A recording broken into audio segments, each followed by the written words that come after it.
So sorry, selling you short. Yeah. Lynn says, I'm really looking forward to series 2 of Alma's Not Normal. I laughed and cried at the first series. That's nice, isn't it? Fabulous. So if anybody hasn't caught it, what can you tell us about Alma? What kind of girl is she?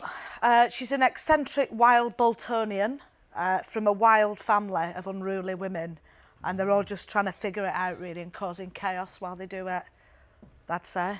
Yeah. But then that's most women from Bolton, really. So. Right. Yeah. Is this sort of, there's a little bit of autobiography going on in here, is there? All do you right, think? Bill, shush. No, you're right, Bill, there is a bit. Yeah, drawn from. Yeah, but, drawn from, based on, loosely. Inspired Yeah, by. loosely. That's called the publicist. No, it's loosely based on my experience, but also Alma's her own person, really. Yeah.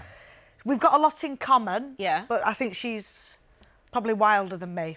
She's her own person. Yeah. She's her own person. Yeah. Fabulous costumes in it. We were yeah. commenting Yeah, on it. they are, That bagpuss coat, we've got our eye on. Yeah. We love it. That is amazing. But what did Yeah. you want her outfits to say about Alma? Well, I think all of the women in it have their own distinct look. So Joan, obviously, post-divorce, wears a lot of leopard print. Yeah. And she's got kind of an eccentricness to her, but it's still a bit more toned down. Alma's is really bright and optimistic, and they're all a bit otherworldly. And then Lynn's is kind of complete space cadet. She wears a lot of shiny space jackets. And so I think the three images you can really kind of... The costumes describe a lot of their personality, really. Yeah. Yeah. As we said, back for a second series next week. So where do we find Alma this time? Well, she's just come back to Bolton. She's been on the course that she was going on. It's not quite worked out, of course. You know, she's back to Bolton. She thought she was off to Hollywood, more like Brollywood, so she's back. And she's setting off, she's kind of doing new things, and then there's kind of things that you don't expect that take over, really, with family and just normal whirlwind chaos for Alma. Yeah. Brilliant. Now, apparently she has a job in a haunted house. Yeah.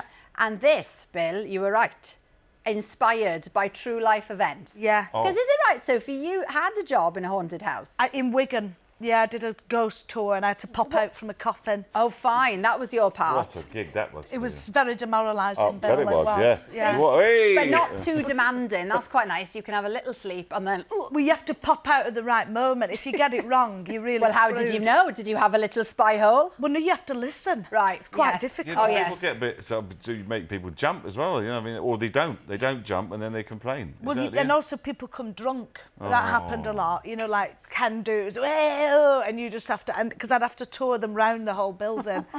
So that was my first kind of acting job, really. It's not really an acting job. Well, it's a start, though. Yeah. Exactly. We know there's been some great female comedians who come from up north. Which ones inspired you?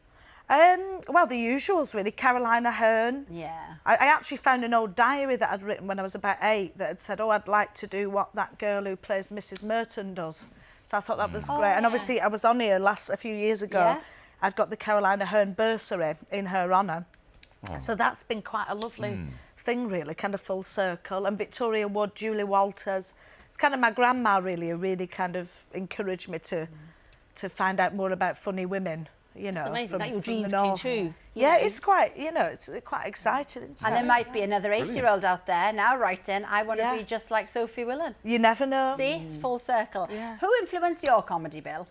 Well, when I was a kid, I remember watching a fella called Victor Borge on the TV, and he was this he was a half American, a Danish musical comedian, and there he is, and he messed around with music. That was what it was. He would set up, you know, get the grand piano out, and he would do, because if he was about to play a sort of, you know, a piece of music, and then he'd have a seat belt that he'd put on, and then he'd mess around with the music, and then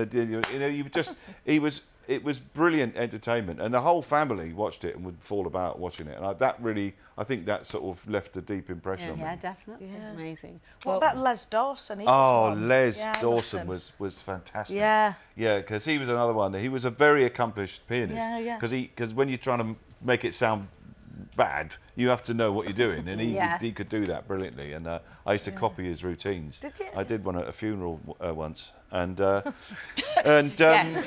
made everyone laugh. And I thought that. That's what you need. That's what I want to do. Yeah. You know, and in a moment of sadness, I created a bit of light. Well, if you can make always. people laugh then, Yeah. you're onto Exactly. something. Exactly. Definitely. Well, Alma's Not Normal returns next Monday at 10 o'clock on BBC Two and iPlayer. And if you missed the first